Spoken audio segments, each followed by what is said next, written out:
Somerset's Alvaro Peterson continued his wonderful start to the season with his second 100 in 3 innings as his side batted themselves into a position of strength on the opening day of their LV County Championship match with Warwickshire at Taunton. In spite of a green-tinged pitch, Marcus Trescothick won the toss on an overcast morning and decided to bat, and his partner Nick Compton was soon amongst the runs. Warwickshire were convinced that they had Trescothick caught behind before he really got going, although the umpire thought otherwise.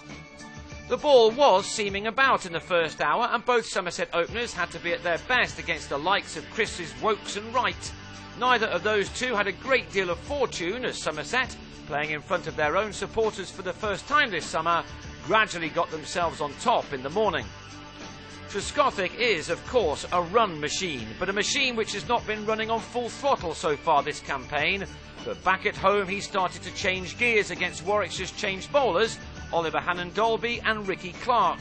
The runs now started to come at a good lick. But there was still something in the surface for those bowlers prepared to put their backs into it, as Trescothick was to find out after being flattened by Clark. Thankfully, the Somerset skipper was okay, and for the first time this year, he moved on to his 50 with a host of boundaries off Hannon-Dolby, who was proving to be expensive. Trescothick hit 10 fours in his 50, which was made off 85 balls. Indeed, Warwickshire were now struggling to keep a lid on the Somerset scoring, and yet another boundary brought up the 100 partnership for Compton and his captain.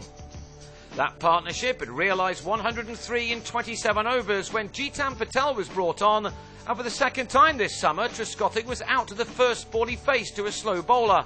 LBW the decision as he departed for 51. Compton also recorded his first half-century of the summer off 80 balls, but like Trescothick, he fell soon afterwards, although he can consider himself unlucky to be given out leg before after inside edging the ball from Clark onto his pads. These were last season's 2 top championship teams, but it was the visitors who suddenly moved on top here after lunch as James Hildreth dragged a short ball from Wokes to mid-wicket to go for 5.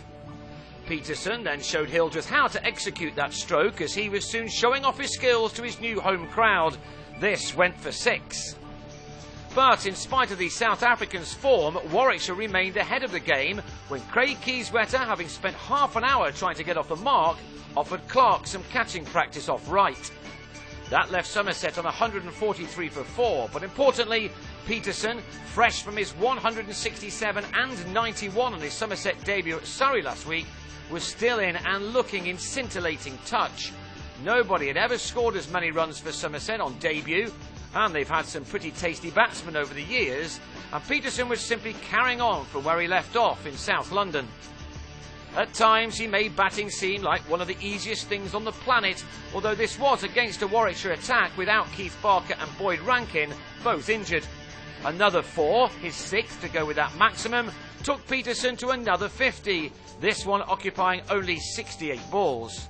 And naturally, he wasn't about to finish there, as Warwickshire had no answer to his talents wherever they put the ball. Wright was hit for 3 successive boundaries as the runs flew off his bat with some scorching strokes. He needed someone to be a foil at the other end, and Joss Butler provided that job beautifully. He's never one to play with defence at the forefront of his mind, and so shots were naturally played as this 5th wicket partnership really began to develop. Some members may have remembered a couple of seasons ago when their side were dismissed for just 50 in only 14 overs by Warwickshire.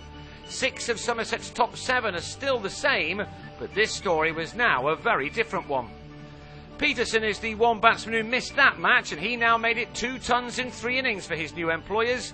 Oddly, it came with a rare false shot, but the scampered single took him to 3 figures off 128 balls, an innings including 11 fours and 1 6. Add him to the list of the likes of Viv Richards, Jimmy Cook, Martin Crowe, Ricky Ponting and Graham Smith, who've made an impact with the bat as an overseas player in Taunton. It was now becoming Somerset's day as Butler recorded his 2nd successive 50 after making 94 in his last knock against Surrey. He needed 81 balls for his effort. Butler looks to be a matured cricketer already this summer. There aren't many players with as many shots in their lockers as the keeper batsman, but he's now added a really solid defence to his game too. That's not to say that he's lost his love of hitting boundaries. His partnership with the outstanding Peterson had reached 193 when, to everyone's surprise, the South African had a slash at the second new ball and edged right to Clark. Peterson was finally out for a brilliant 136 at 336 for 5. His tally in 3 innings for Somerset stands at 394 runs, more than a lot of us get in an entire season. There followed a break for bad light, and on their return, Somerset lost the out-of-sorts Peter Trigo, who was superbly caught above his head by Tim Ambrose for 3, taking Trigo's tally in 5 innings this summer to only 19 runs. He's a much better player than that, of course.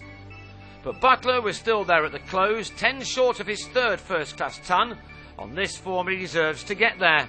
Warwickshire will hope he doesn't when Somerset resume on the second morning on 358 for 6.